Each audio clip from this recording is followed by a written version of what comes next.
महाराष्ट्रातील कोल्हापूर जिल्ह्यातील नांदणी गाव, पूर्वाश्रमीचे नंदापूर किंवा नंदीग्राम हे जैन धर्माच्या प्राचीन आणि समृद्ध वारसांपैकी एक क्षेत्र आहे.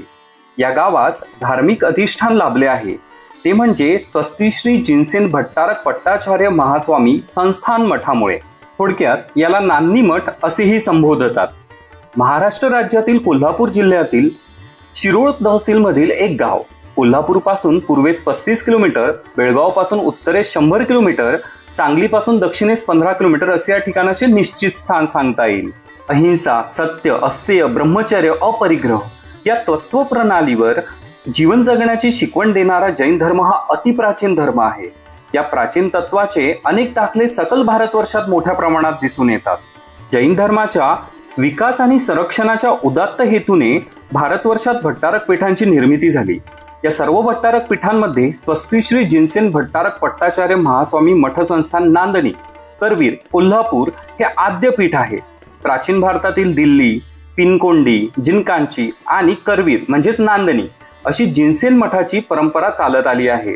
करवीर मठ संस्थांच्या कोल्हापूर, नांदणी, तेरदाळ व बेळगाव ही 4 शाखापीठे आहेत.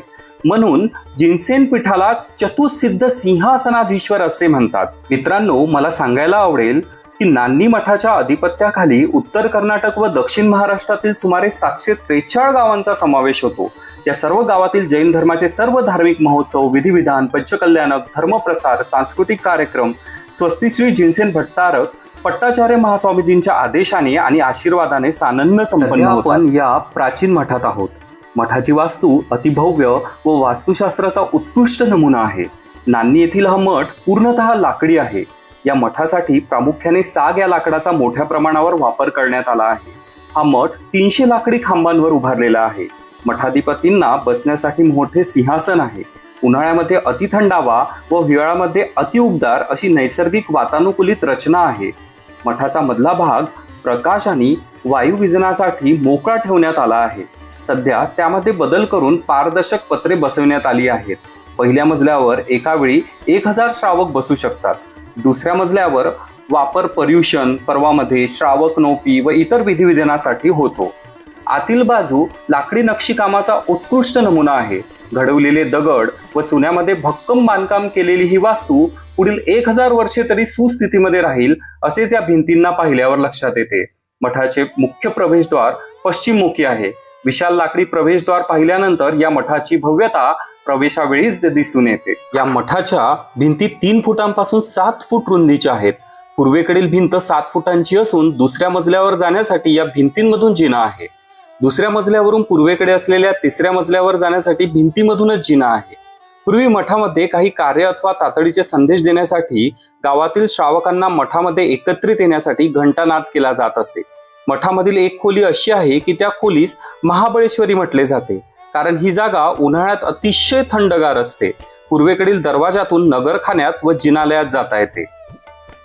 या मठाच्या पूर्व दरवाजातून बाहेर गेल्यानंतर दिसतो तो विशाल नगारखाना. मूलनायक भगवान आदिनाथ तीर्थंकराच्या मंदिराच्या उत्तरेस असलेला भव्य आणि दिव्य नगारखाना प्राचीन इतिहासाची साक्ष देतो. मंदिराच्या व मठाच्या परिसराचे प्रवेशद्वार उत्तरमुखी आहे. कोरीव दगडी काम असलेला नगारखाना उभा आहे. नगारखान्याच्या प्रवेशद्वारावरील छतास आतल्या बाजूने पांढरे दगड घुमटाकार बसवलेले दिसतात. आत आल्यानंतर दोन्ही बाजूस असलेले दगडी खांब नक्षीदार व कोरीव कामांनी सजलेले आहे. त्यातील सुबक कमानी आणि या कमानीत बसवलेला प्रत्येक दगड कोन आणि गुन्ह्यांमध्ये तंतोतंत आहे. स्थापत्यशास्त्राचा हा आणखीन एक नमुना मानावा लागेल. नगारखान्याच्या दोन्ही बाजूवरील कट्ट्यांवर सनई चौघडे व नगारे वाजवण्यासाठी व्यवस्था केलेली दिसते. नगारखान्याच्या पूर्व बाजूस सरळ दगडी जिना आहे, तर नगारखान्याच्या वरील बाजूस जाण्यासाठी पश्चिम बाजूस चक्राकार गोल फिरत जाणारा जिना दिसून येतो. आता समोर जे आपण बघतो आहे ते अत्यंत ऐतिहासिक आणि महत्त्वपूर्ण आहे. स्वस्ती श्री जिनसेन भट्टारक महास्वामीजी यांचे मूळ गुरुपीठ की जे अकबर बादशाहकडून तंत्र मंत्र यंत्र विद्यावारिधी निग्रंथ जिनसेन भट्टारक 108 श्री विद्यासागर महाराज अक्कीवाट यांना मिळाले होते. ते गुरुपीठ परमपूज्य प्रथमाचार्य चारित्र चक्रवर्ती 108 श्री शांतीसागरजी महाराज यांच्या 1924 साली समरूळ येथे संपन्न झालेल्या आचार्य पदारोहणासाठी स्वस्ती श्री जिनसेन भट्टारक महास्वामीजींकडून आचार्यश्रींना देण्यात आले होते. आता आपण मठ मंदिरे आणि मानस्तंभ बघूया. मंदिरासमोर असलेला साधारणपणे 30 फूट उंचीचा काळ्या दगडातील मानस्तंभ हा वास्तुशास्त्राचा दर्जेदार नमुना आहे. मानस्तंभाचे जमिनीकडील जे टप्पे आहेत ते पायरीवजा टप्पे आहेत. प्रथम टप्प्यापासून अंतिम टप्प्यापर्यंतचे त्याचे कोन आणि कोपरे सुशोभित केले आहे. या वास्तूचे मापदंड हे उत्कृष्ट व अचूक तसेच वरच्या दिशेने लहान होत गेलेले असून या टप्प्यांचे कोपरे आणि कडा अचूक आहेत. या मानस्तंभाच्या शिखरामध्ये भगवान आदिनाथांचे दगडी चतुर्भुज जिनबिंब प्रतिष्ठापित करण्यात आलेले आहे. या मानस्तंभावरील जिनबिंबावर दरवर्षी आमरसाचा अभिषेक केला जातो. ही प्रथा फक्त नान्नी येथेच असल्याचे समजते. आता आपण या मठातील अत्यंत प्राचीन असलेले भगवान आदिनाथांचे मंदिर बघूया. नान्नी गावातील प्राचीनतम स्थापत्य शिल्पांपैकी एक म्हणजे मूलनायक 1008 भगवान आदिनाथ तीर्थंकर होय. दगडी खांबांवर दगडी छतानिशी उभे असलेले हे मंदिर प्राचीनतेची साक्ष देत उभे आहे. या मंदिराचा पहिला पंचकल्याणक महामहोत्सव 857 साली संपन्न झाला. याच मंदिरातील शिलालेखांवर कोरलेल्या मजकुरातून मंदिर निर्मितीचा कालखंड लक्षात येतो. गाभाऱ्यातील खडगासनातील प्रसन्नचित्त मूर्ती पाहून ध्यान लागण्यास मदत होते. संगमरवरी पाषाणामध्ये कोरलेली ही मूर्ती श्रावकांवर प्रभाव टाकून प्रसन्न करते. याच मंदिराच्या दुसऱ्या मजल्यावर 1008 भगवान अजितनाथांची पद्मासनातील मूर्ती आहे. 2012 साली झालेल्या पंचकल्याण पूजेच्या वेळी या मंदिराचा शिखराचा जीर्णोद्धार केला गेला आहे. संपूर्ण मंदिर हे अतिप्राचीन असून संपूर्ण पाषाणात बांधलेले दिसते.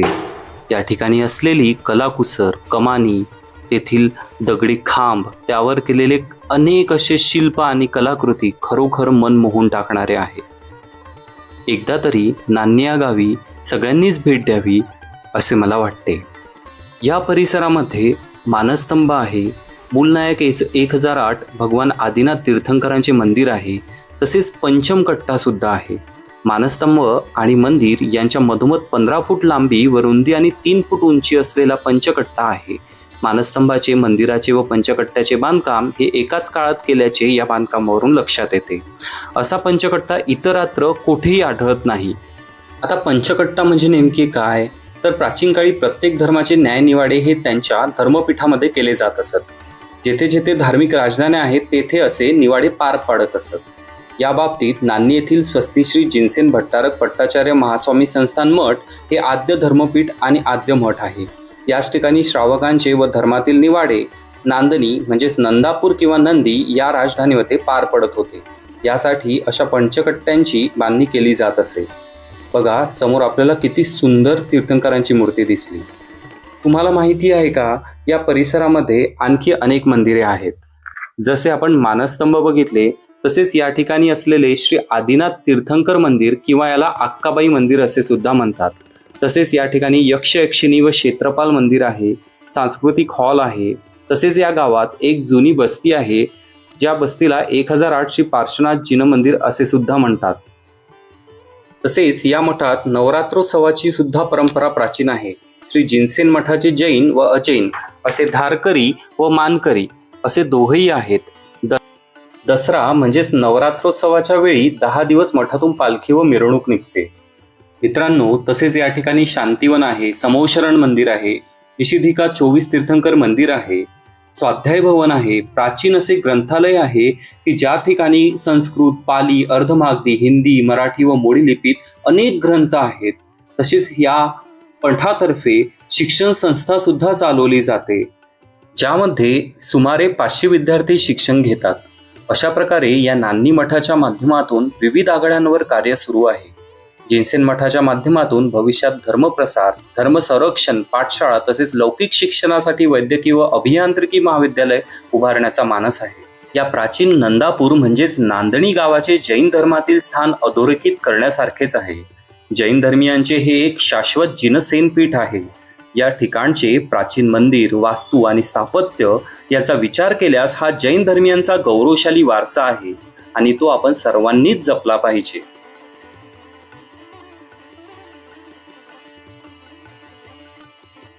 जयेंद्र, आज मी नान्नी मठ, जिल्हा कोल्हापूर या ठिकाणी असलेला अत्यंत प्राचीन असा जो मठ आहे, त्या मठाचं नाव स्वस्तिक श्री जिनसेन भट्टारक पट्टाचार्य महास्वामीजी या ठिकाणी मी त्यांना भेटायला आलेलो आहे. त्यांचं दर्शन सुद्धा या ठिकाणी मी घेतोय.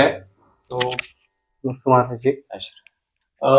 मला या मठाबद्दल तुमच्याकडून जाणून घ्यायला आवडेल की हा मठ कधीपासून आहे आणि किती पुरातन आहे.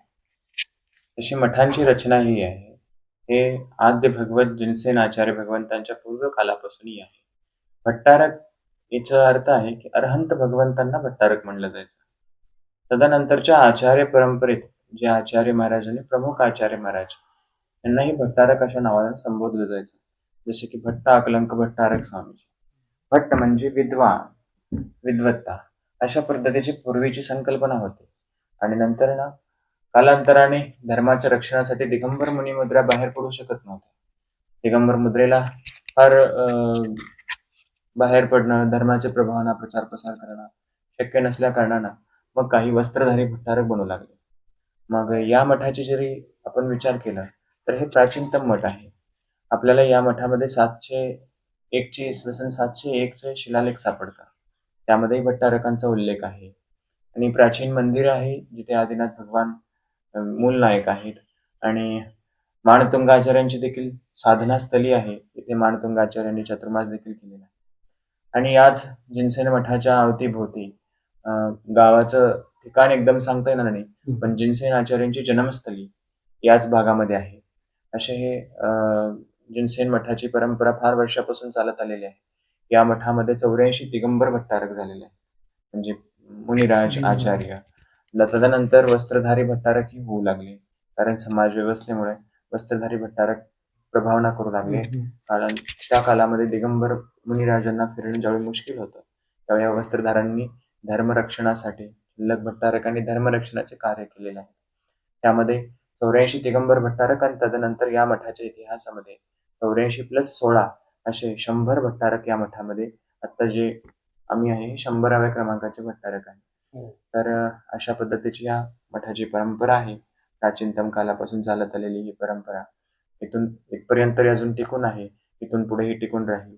कारण धर्मरक्षणाचं मूल कार्य, भट्टारकांचं मूल कार्य आहे धर्मरक्षण, समाज प्रबोधन, संस्कार, गुरुकुल प्रणालीला जिवंत ठेवणं हे भट्टारकांचं मुख्य लक्ष आहे.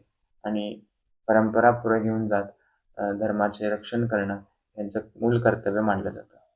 म्हणजे बेसिकली जे काही ऍडमिनिस्ट्रेशन असतं, म्हणजे एक मठ जे आहे हे administrator as a administrator work करत आहे. म्हणजे फक्त त्या गावासाठीच नाही तर जे काही आजूबाजूचे जेवढे गावं असतील त्या सगळ्यांचं म्हणजे धर्माचं रक्षण तर होतच आहे, पण धर्म प्रभावना, जागरूकता आणि सोबतच एका छत्रीखाली सगळं चालावं असा कदाचित उद्देश. असं म्हणता येत आहे की या मठाच्या आधिपत्याखाली 743 गावं येतात, 743 विलेजेस.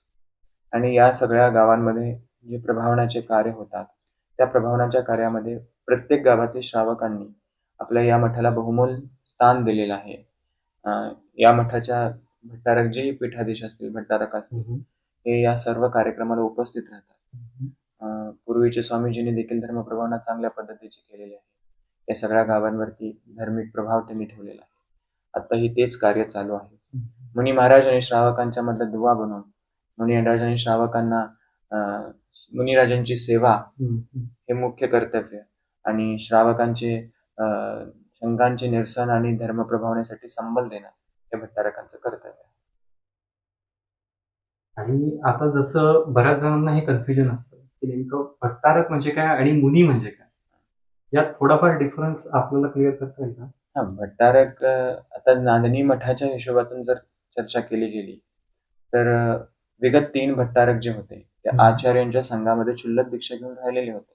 आणि इथलं जागा खाली झाल्यानंतर, इथले पीठाधीशांची समाधी झाल्यानंतर संघातून ते इथं आले. असं प्रयोजन कोणतंही त्या दोन्ही भट्टारकांचं नव्हतं की आपण भट्टारक बनावं, पण समाजाच्या आग्रहास्तव हे पीठ त्यांनी स्वीकार केलं आणि धर्माची प्रभावना केली. आमचे देखील तसंच आहे. मुनी दीक्षेचा प्रस्ताव होता, मुनी दीक्षा घ्यायची फायनल होती, परंतु या भागातील समाजांनी आचार्य सुनील सागर महाराजांच्याकडे मागणी केली.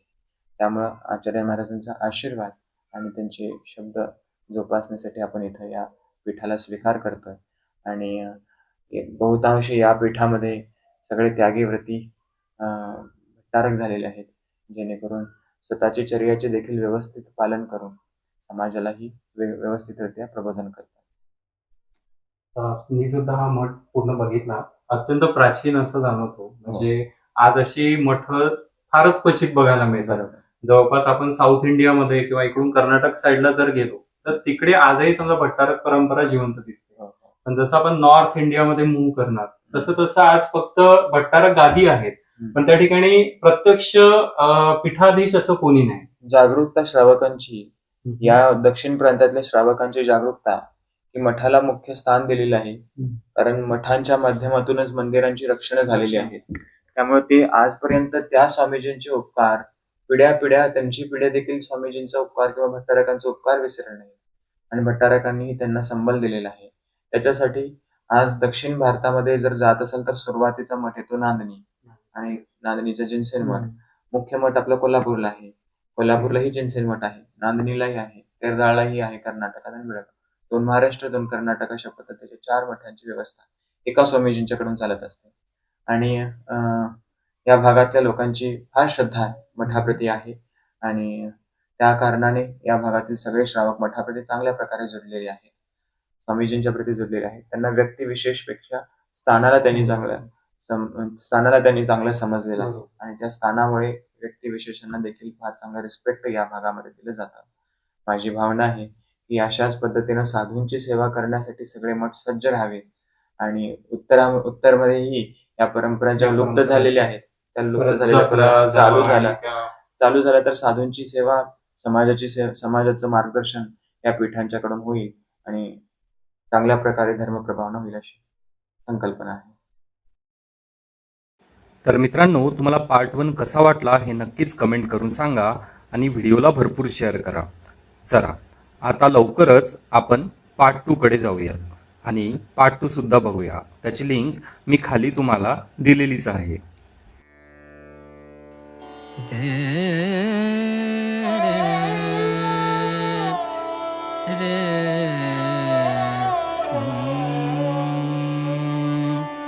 I